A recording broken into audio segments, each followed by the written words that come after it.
at the Consumer Electronics Show in Las Vegas. Hey, you guys aware of the fact that you are live on national radio right now? Can I hear you say yeah? Yeah! Were you around here for Ziggy Marley a little while ago? Yeah! Sirius has had non-stop music for this entire convention, CES 2004. This year we are so proud of the amount of people who are just so good that we have put together. Some of you guys go back to the record called Look Sharp. Yeah! Some of you guys very happy when earlier this year, well I should say last year now, from Joe Jackson.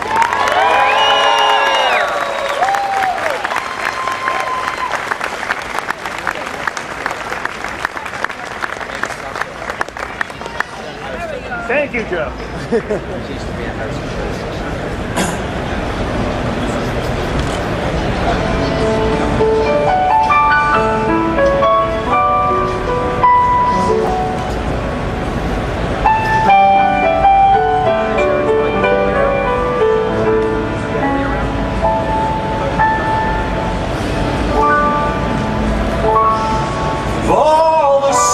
Things I could have thought this was the worst.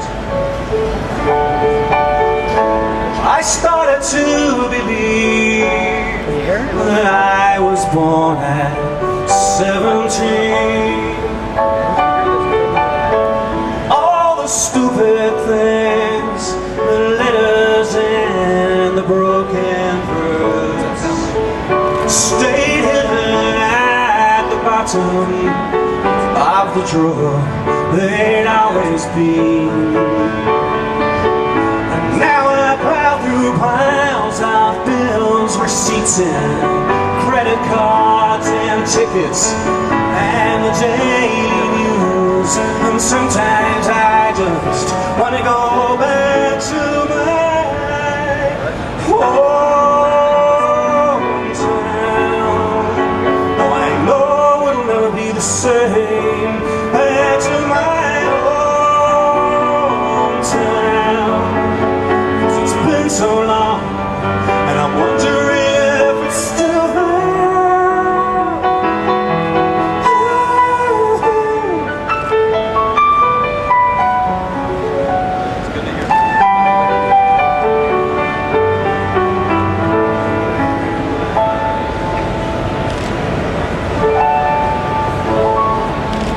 we're pretty tough, a city slickers, we get around. When the going's rough, we kill the pain and relocate. We're never married and never faithful, not to any town. But we never leave the past behind, we just accumulate. So sometimes when music stops, I seem to hear a distant sound of waves and seagulls and football crowds and church bells. And I want to go back to my hometown. Though I know it'll never be the same. Back to my hometown. 'Cause it's been so long, and I'm wondering if it's still there.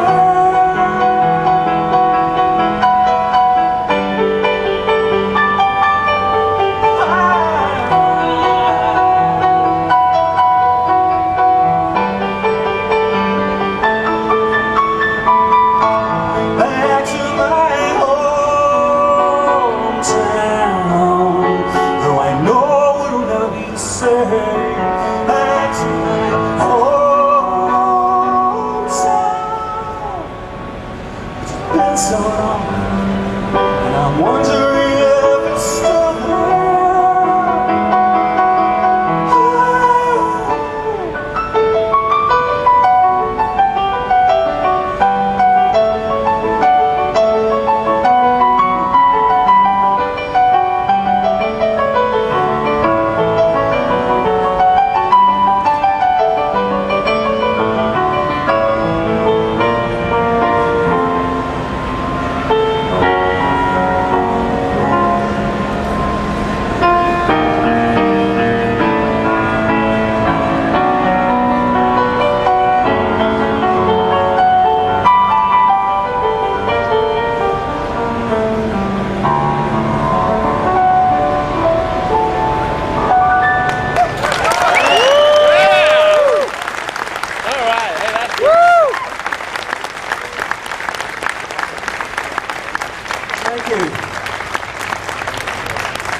I don't know if you can hear me. I can't hear myself. I have nothing in my ears. I have no monitors at all. So I don't even know what that sounded like. Awesome! They were working at the beginning and then they just went off about a minute or two into the song. So I can try to carry on, but I can barely hear myself, so it's not easy. You know, that's what always happens. When anyone ever has a problem with sound on stage, the audience always shouts, "You sound great!" Don't worry about it. Never mind that we can't hear ourselves or anything. So it doesn't matter. Do you think that this might be fixable or what? Is it the belt pack?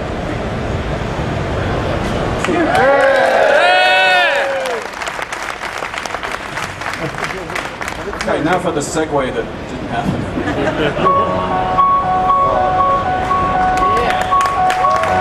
This is a song from 1979.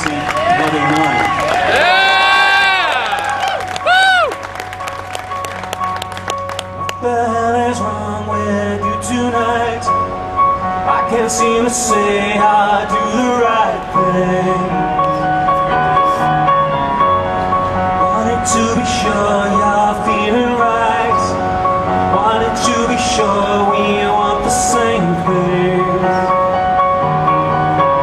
She said, I don't believe it. You can't possibly mean it.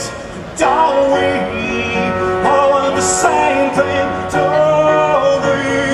Who said anything about love? No, not what she said. Don't you know that it's different for girls? Don't give me love. No, not what she said. Don't you know that it's different for girls? You're all the same.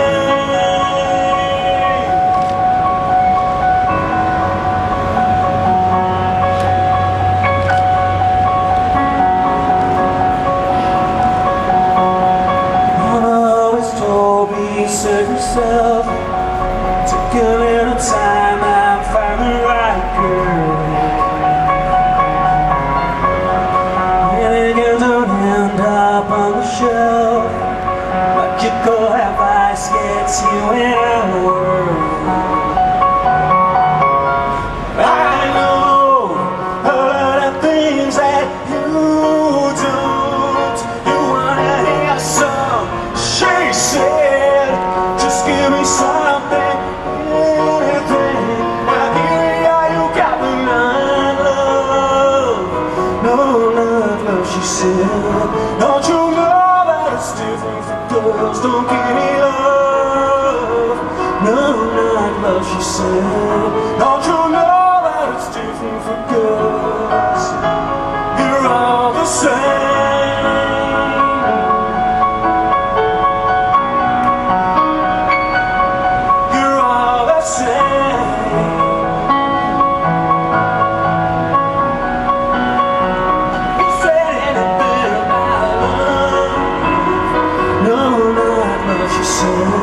Don't you know that it's different for girls? Don't give me love.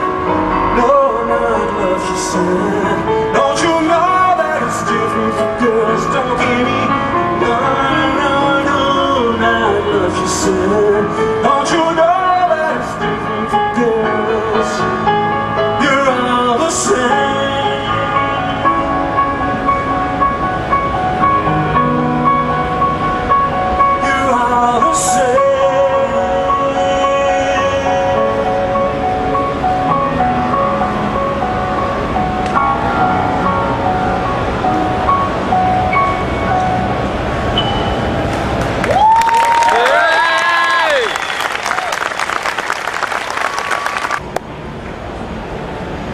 So yes, as you just heard a little while ago, I did actually reform my original band last year. We did a big tour, we did a new album, which was called Volume 2. And I'm going to try to do a song from that. It wasn't really meant to be played solo, but I'll have a go. Okay? Yay! Appropriate age.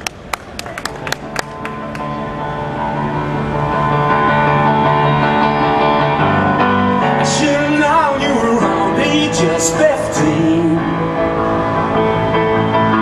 You had a scowl like a Klingon beauty queen.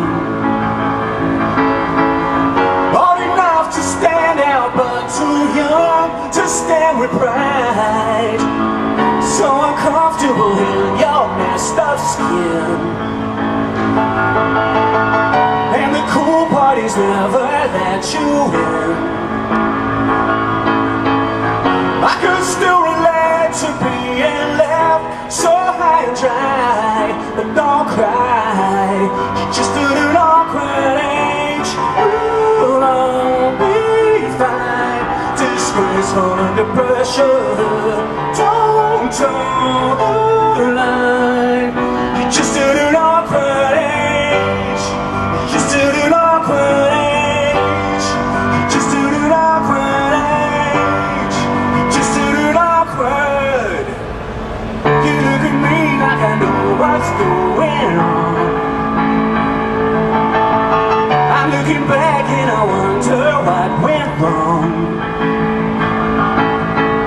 I really thought by now a few things might just clarify. I got a mind that goes out to lunch for days, and a body that sometimes disobeys. I get into the parties, but I hate them 'cause I'm shy. Oh my, I'm still at an awkward age. Ooh, I'll be fine. Disgraceful under pressure, don't toe the line. Just at an awkward age. Just at an awkward age. Just at an awkward age. Just at an awkward. It's supposed to be happy, supposed to be tough, supposed to be flawless, buy the right stuff. They want us all swimming, don't care if we drown, so don't let them take you down.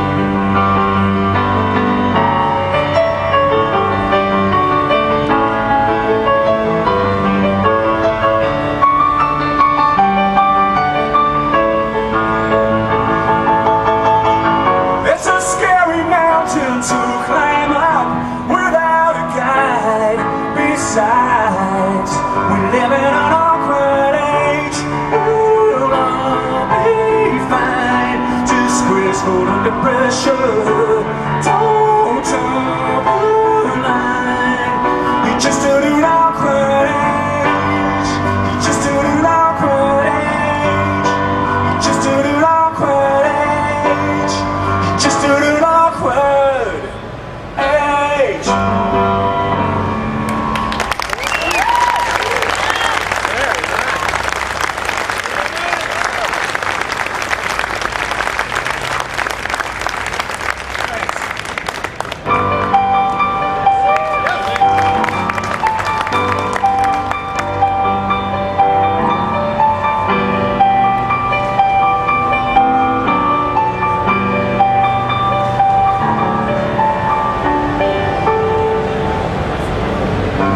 Won't you be my number two?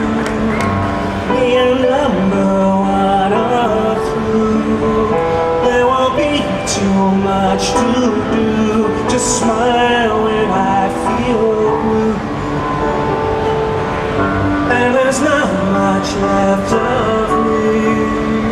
When you get is what you'll see. Is it worth the energy? I leave it up to you. And if you got something to say to me, don't try to lay your funny ways on me. I know that it's really not fair of me, but my heart's seen too much action. And every time I look at you, you'll be who I want you to.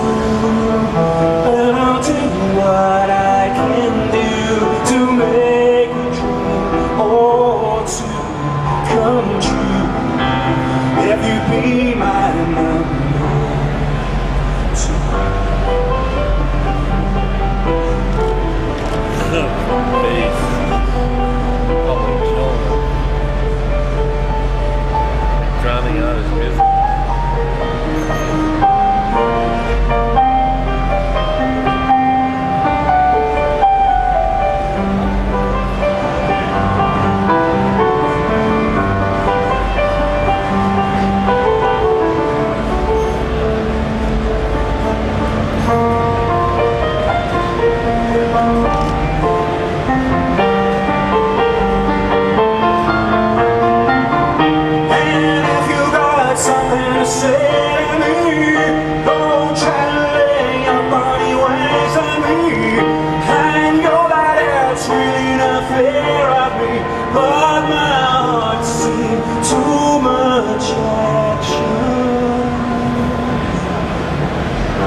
every time I look at you, you'll be who I want you to. And I'll do what I can do to make a dream or to come true. If you be my number two.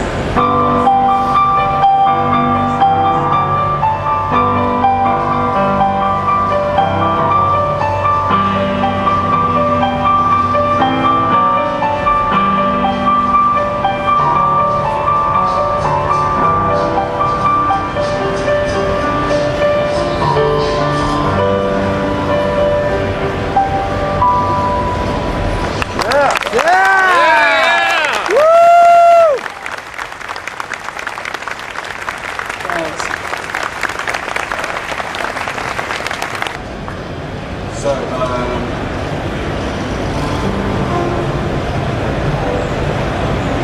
actually don't know what I'm going to do next. Would you mind if I did a John Lennon song? Yeah! Lately, it works nicely, so I'm just going to throw that in. John Lennon, awesome. If I can find it. I have the words here somewhere, I can't remember them otherwise.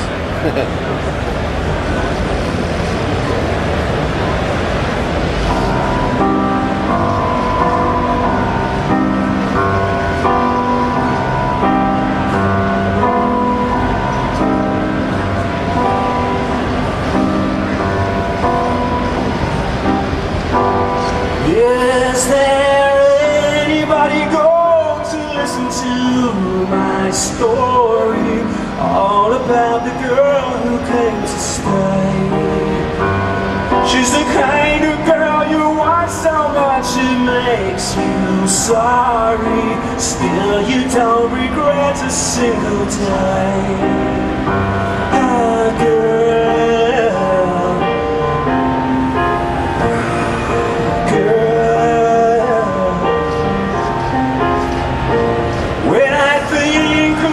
times I tried so hard to please her, she will turn to me and start to cry. And she promises the earth to me and I believe her. After all this time I don't know why. My girl,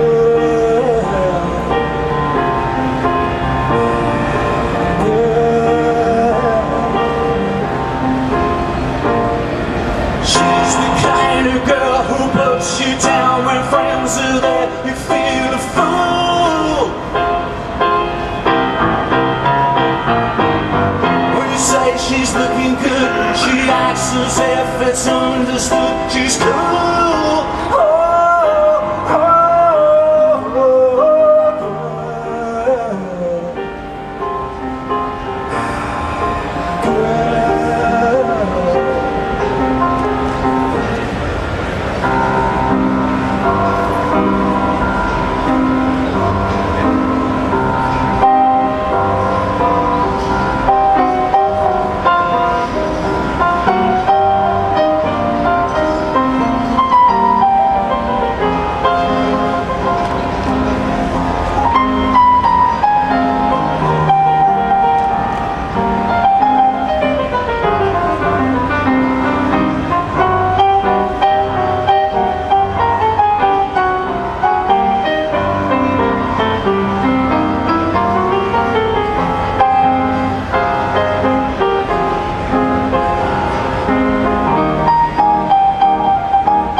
Did she understand it when I said that a man must break his back to earn his day of leisure?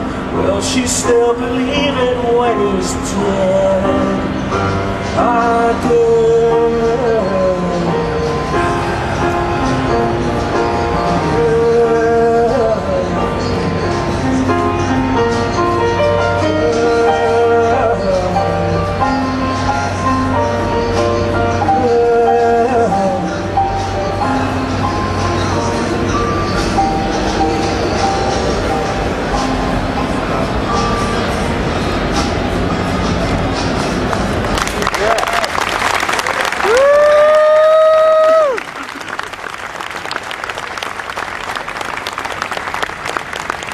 Thanks. That's fun for me anyway.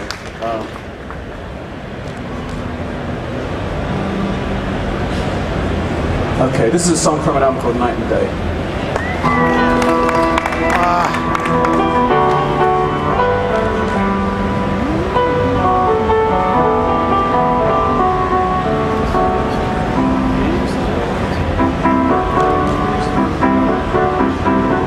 Take your mind back, I don't know when. Sometime it always seems to be just us and them. Girls that wore pink, boys that wore blue, boys that always grew up better men than me and you.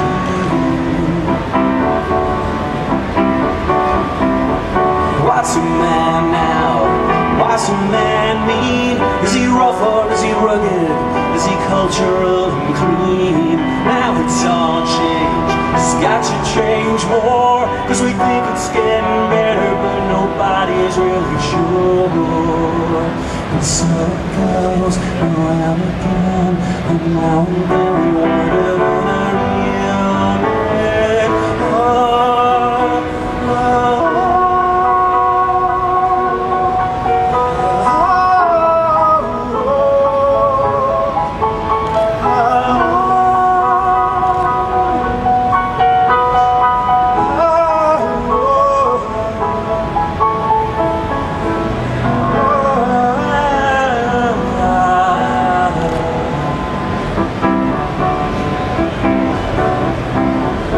see the nice boys dancing in pairs, golden earring, golden tam, waving her hair. Short hair all straight, straight as a line. All the gays are macho, can't you see the leather shine?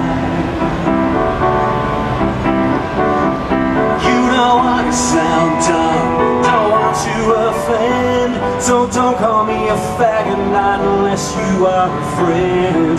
And if you're tall and handsome and strong, you could wear the uniform and I could play along. And so it goes around again, and now and then we wonder who the real we're on.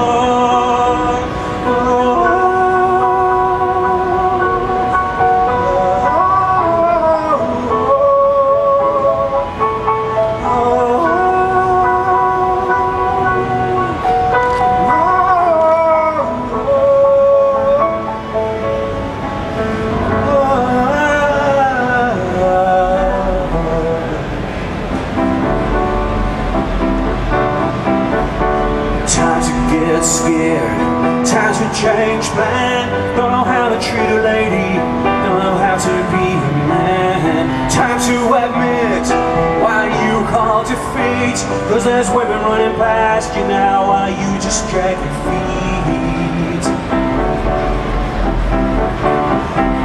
The man makes a gun, man goes to war. Man can kill and man can drink and man can take a whore. Let's kill all the blacks, I'll kill all the reds. But if there's war between the sexes, then there'll be no people left. And so it goes around again, and now and then we wonder who the real they are.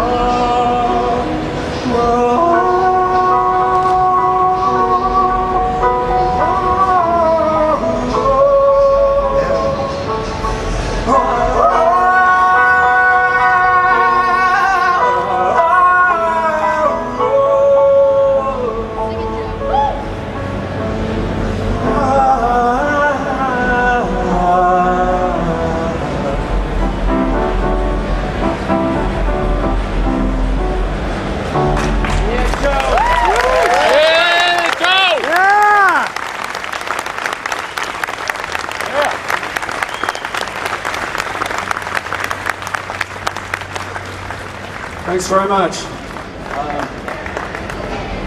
Okay, thanks for being here. I guess you're here anyway. Not the attraction, right? But anyway, this is an old song, and cheers. Thanks a lot. All right.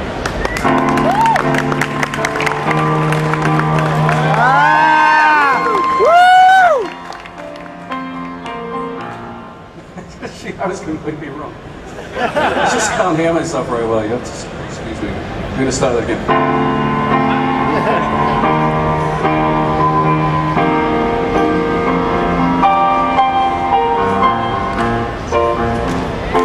This one I've heard. Yeah, I've heard this. Pretty women out walking with gorillas down my street. From my window I'm staring while my coffee goes cold. Look over there, where there's a lady I used to know. She's married now or engaged or something, so I'm told. Is she really going out with him? Is she really gonna take him home tonight? Is she really going out with him? If my eyes don't deceive me, there's something going on around here.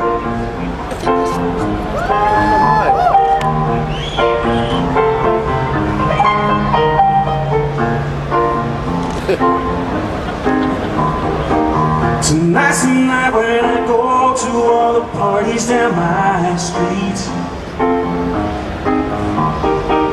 I wash my hair and I kid myself I look real smooth.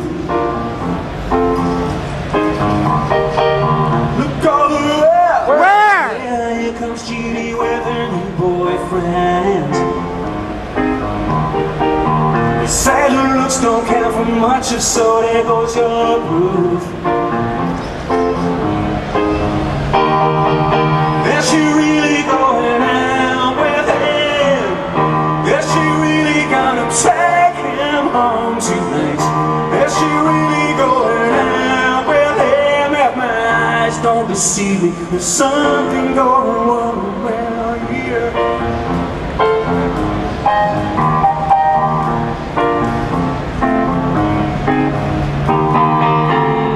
Looks to kill. There's a man there who's marked down in his dick, 'cause I've had my fill. Listen, you take your hands from your head. I just saw me around the scene.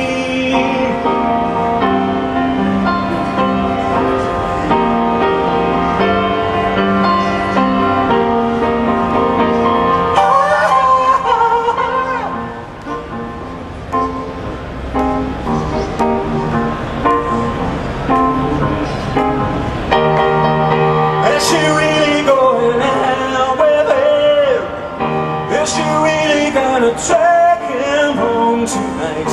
Is she really going out with him? If my eyes don't deceive me, there's something going on around.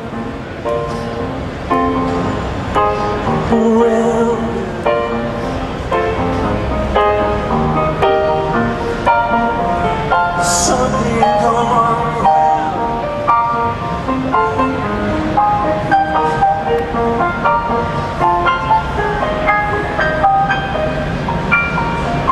Something going on around.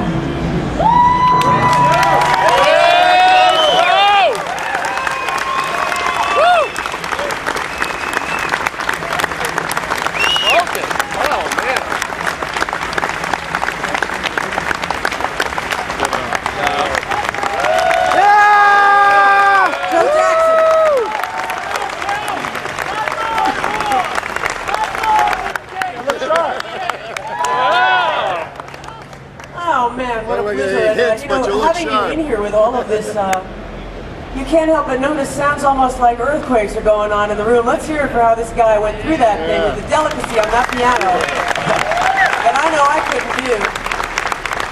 Can you hear me? Just about, yeah. Just about. It all sounds a bit like I'm in the middle of a huge railway station or something. I know, and it's very hot. It's weird. We've been going through this for 4 days ourselves, so we're ready for the psych ward at the end of this thing. Thank you all for coming here and crowding up our floor for Joe Jackson this afternoon. you are heard on a lot of different channels at Sirius Satellite Radio. One of the things that we all got very excited about there in 2003, in case you guys didn't know, one of the things about that record that came out called Volume 4, it was the 25th anniversary since that wonderful release that introduced so many of us to Joe Jackson called Look Sharp. Actually, it was the 25th. Last year was the 25th anniversary of the forming of that band. Forming of the band. Yeah, because it was actually 79 when the album was released. So. Can you tell us how you guys met and came together as a band before you started to record? It's not a very interesting story. Graham, the bass player, I'd known since I was a teenager, and Dave, the drummer, I'd known just sort of playing in local bands, and when it looked like I was actually going to be able to get a recording contract, I just called all the guys that I thought were the right guys for the job, and they all said yes, and the rest is history, as they say. That's about all there is to it, really. Yeah. Well, so it was pretty quick, though. I remember when Look Sharp first came out, a record that we played very heavily on the radio in New York City, but we certainly weren't the only place that played that. And within such a short amount of time, you guys made 3 great records and toured pretty nonstop. I'm sure you developed an incredible bond. And then you chose, interestingly, to venture off into some new directions after that. I don't think I ever felt like I was choosing. You know, I just always followed my instincts and what seemed to be drawing me. I never really felt like I made any choices particularly. Yeah. It's good to be able. I could only make the album that I could make, the one that was in me. So when you decided to come back together to do Volume 4 after all of these years, can you tell us a little bit of what it was like when you called each of the guys to sit down with them and see what their reaction to that idea was? They didn't believe me. They didn't believe it? I mean, Graham was the first one I called, and he actually, for about 20 minutes, he kept saying, "You're joking, right?" Yes. No, I'm joking. Yes, you are. No, you're not. So I went on like this. I finally was hoping for this. No one had ever thought that it would happen, including me. I was going to ask I you probably yourself. said many times, no, it will never happen. Yeah. Did you surprise yourself with this leaning? Absolutely. Yeah. It started. The more I thought about it, the more it started to seem like fun. I had some new songs that seemed like they would suit the band, which was weird because I hadn't thought that way when I was writing them. So it's all very mysterious. A lot of this process, this whole creative process, and the way things come about, very mysterious. Yeah. You all are familiar, if you've got those records, of course, it being Joe Jackson on them with Dave the drummer, Gary Sanford on guitar, and Greg Mabey on bass. I thought you might just want to applaud this amazing band that has given us. If only they were here as well. But hearing you working through on the piano today reminded me of how I guess pretty early on there was a lot of classical training. You were in an orchestra as well as a kid. Oh, I did all kinds of things. Yeah. I have a classical training. When you decided to take this project on the road again with the guys that you had done these records with earlier and originally, did the recent tour take you to places that you never got to go to first time around that you wanted to? Yeah, it did actually. We went to Australia and New Zealand, which we didn't do the first time around. And a lot of cities we didn't play. New Orleans was our first American show, which was cool because we'd never played there. So yeah, there were quite a few places. It's very sweet to go do something that you never thought would happen after so much time, but to have it turn out so well and be so much fun. Yeah. That's a rare thing. And when you decided that you were going to do it, how would you describe it? Were there like warm-up gigs to see what it would actually be like to come together and play in a room? Yeah, we played 7 warm-up shows in England in little pubs. Yeah. And I think the first one we were all really nervous. By the third one we were just sort of flying. Yeah. We were having so much fun. It was like we had to be scraped off the ceiling at the end of the show. That was really great. But it's a one-off project, it's done now. But we have a live album coming out, I think in March, from that tour, which turned out really well, I think. And it's a great album which no one ever thought would be made. So I'm really proud of the whole thing, but it's time to move on and do some different things. Did you all hear that though, that Joe said from this tour that happened there will be a live album from this whole project in March? Yeah. You know what it's going to be called yet? Yeah, it's called Aftermath. Aftermath. Yeah. Like an old Stones record. Yeah, kind Once of. upon a time. Yeah. So they just kept going and going and going. There's There's one of the records of Joe's that's one of my favorites, and I would guess that I would share that with some of the people in the room. And it was, I think, the first release after those initial three, that wonderful jazzy jump blues gem that was called Jump and Jive, I think came out in 1981. We have fans of that record? Yeah! It's so true to the art form, and I wondered if you could talk a little about, what inspired that, and great songs like Five Guys Named Mo that got me a speeding ticket one time. Yeah. Tell me sort of That's you a know what dangerous inspired record when those? you're driving. Yeah. I wouldn't know actually, because I don't drive, but apart from that, I'm fairly normal. Or maybe not actually. Let's not go into it. I don't know, as far as I remember what happened, I was very sick. After that first band broke up, I had a period of illness where I started listening to Louis Jordan records, and it really cheered me up, and I think it actually helped me get better. Wow. And I thought, wouldn't it be fun, just as a vacation, just to forget about writing songs or having my own band for a while, and just do some of those songs, get some guys together and just play some of those songs for fun. And it sort of snowballed, because it was never even supposed to be an album. And then it was an album, and then there was a tour. And it was a one-off thing. Like I said, it was a musical vacation. You find sometimes that when creations come together and through you or around you or from you like that, I wouldn't necessarily say accidental, but unplanned, as you said before, that they can often be the best experiences? Yeah, sometimes, sure. I mean, I never really have a plan, I never really have an agenda. I never know what I'm going to be doing a year from now. And I think that's good. A certain amount of spontaneity and also taking risks is part of what it's all about. What being creative is about, being an artist. I think that's also been evidence to all of us. I'm just going to run through a list of some great records here that show this diverse path that Joe Jackson has been on for so long. Night and Day in 1982. We've got some fans of that record here. Body and Soul in 1984. Big World in 1986. Blaze and Glory. Laughter and Lust. Night Music, and a favorite of mine that was like really, unusual would be the word, Heaven and Hell, which was based on the 7 Deadly Sins. I think that was 1997. Was that a collaborative idea to decide to do a record based on that theme? With Suzanne Vega and some other great artists? Well, it's collaborative in the sense that I had quite a few different singers and players on it, yeah. Yeah. But I wrote it all, so I'm not very good at collaborative writing with people. I seem to want to do it all my own way. Collaborations, and I'm more interested in collaborating with people in completely different mediums, like filmmakers, for instance. But with other musical artists, I don't really collaborate. But I like to use other voices sometimes. Yeah. Collaborating with filmmakers is something that you have done. Did anybody here see that great movie, and I don't know how many years ago it is now? Mike's It was Murder. Francis Ford Coppola. Yeah, Tucker. The movie called Tucker, about that great American car that I wish had lasted, because what a beauty. How'd you come together with Coppola and work with that film? He just called me. He did? Yeah, simple as that. Uh-huh. Of course, I said, yeah, right, and put the phone down. Luckily, he called back. I went to Joe's website this morning just to see, what new stuff might be on there that I wasn't aware of. One of the things that it mentioned was that, and I believe it's either going on now or it starts next week, you'll be going to Sundance. Yeah. For any particular reason other than all the art and film? Well, because they would have me. Because they would, are you playing? The same as you guys here. Uh-huh. Because they asked. Yeah, I'm playing solo like this in a smaller venue, I'm told. More like a more intimate sort of venue. And I'm going to be playing 2 sets there. And I thought it would be interesting to go to that film festival. And that's something that I'd like to get back into, film scoring, because I haven't done it for a while. It seems like every time an opportunity comes up, it's either when I'm either touring or in the studio. So been a bit of bad luck in that area for a while. So I'd like to try to get back into it. Yeah. You guys are all aware of Joe's book? No, of course they're not. I see some people shaking their heads no. It's called A Cure for Gravity. In case you don't know about it, you would want to know about that, I'm sure. And I'm going to tell a quick little story, and then it goes back to, when the first album came out.